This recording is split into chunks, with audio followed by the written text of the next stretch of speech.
આપનું સ્વાગત છે। ગુજરાત એસટી નિગમ દૈનિક 8000 થી વધુ બસોના કાફલાથી 33 લાખ કિલોમીટરનું સંચાલન કરી દૈનિક 25 લાખથી વધુ મુસાફરોને પોતાના ગંતવ્ય સ્થળ સુધી સલામત અને સમયબદ્ધ પરિવહનની સેવાઓ પૂરી પાડે છે। નિગમ વિવિધ વાર તહેવાર તથા ધાર્મિક મેળાઓમાં વધારાની બસોનું સંચાલન કરી રાજ્યની જનતાને પોતાના પરિવાર સાથે તહેવાર ઉજવવા પરિવહન સેવા પૂરી પાડે છે। રાજ્યના પંચમહાલ, દાહોદ, ઝાલોદ, ગોધરા, સંતરામપુર, છોટાઉદેપુર વગેરે જિલ્લાના નાગરિકો રાજ્યના અન્ય જિલ્લાઓ ખાતે નોકરી, વ્યવસાય, મજૂરી અર્થે આવન જાવન કરે છે।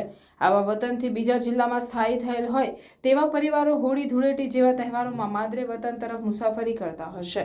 પોતાના પરિવાર સાથે પોતાના વતનમાં તહેવારો ઉજવી શકે તે હેતુથી ગત વર્ષે ગુજરાત એસટી દ્વારા 1200 જેટલી બસો દ્વારા 4516 ટ્રીપોનું સંચાલન કરી મુસાફરોને વતન ભણી મોકલવામાં આવેલ।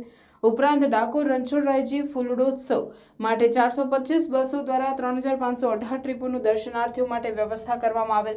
ચાલુ વર્ષે પણ રાજ્યના વિવિધ જિલ્લાઓમાંથી જેવા કે અમદાવાદ, રાજકોટ, અમરેલી, જૂનાગઢ, ભાવનગર અને ભુજ જેવા વિસ્તારમાંથી ગોધરા, દાહોદ, ઝાલોદ, છોટાઉદેપુર વગેરે જગ્યાએ જવા માટે વધારાની 1500 જેટલી બસો વડે 7000 જેટલી ટ્રીપો સંચાલિત કરવાનું આયોજન કરેલ છે।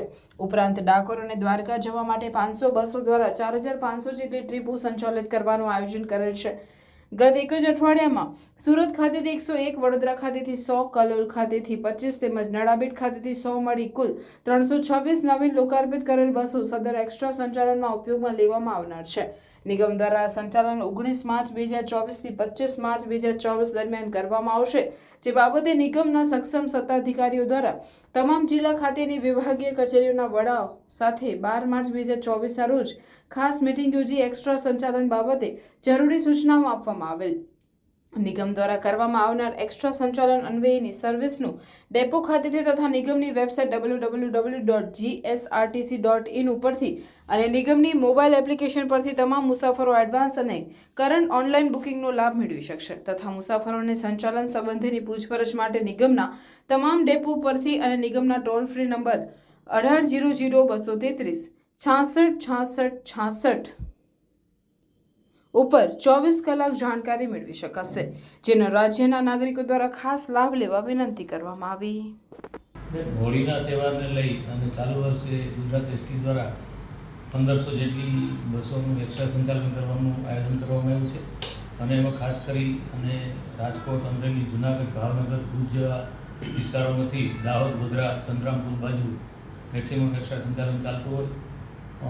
ગયા વર્ષ કરતાં 25% જેટલી ટ્રીપો વધારી અને 25% જેટલો આવકમાં પણ વધારો મેળવવાનું આયોજન છે અને મુસાફરો ગયા વર્ષે 4.5 લાખ જેવા એ મુસાફરીનો લાભ લીધો હતો।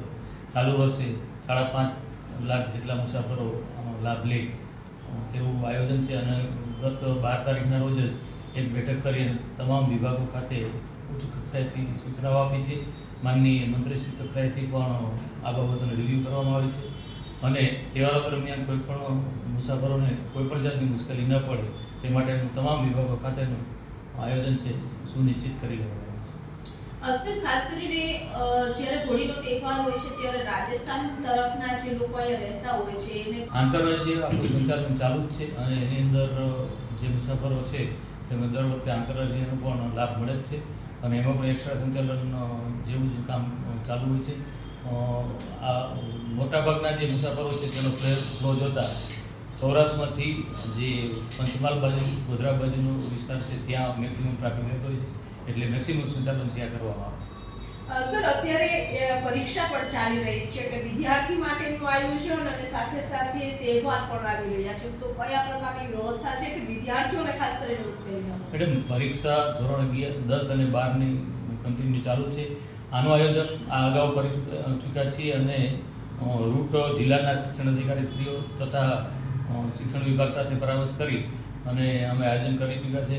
દૈનિક 250 જેટલા વધારાના વાહનો એમાં પણ અમે પ્રોવાઈડ કરીએ છીએ એટલે બંને આયોજન અલગ અલગ છે। કોઈ પણ વિદ્યાર્થીને અત્યાર સુધીના દિવસોમાં એક પણ દિવસ કોઈ ફરિયાદ મળી નથી અને આગામી દિવસોમાં પણ આ સંચાલન એક્સ્ટ્રા સંચાલન થતાં પણ કોઈ મુશ્કેલીઓ ઉપસ્થિત નહીં થાય તેવી 100% અમે આયોજન કરીશું।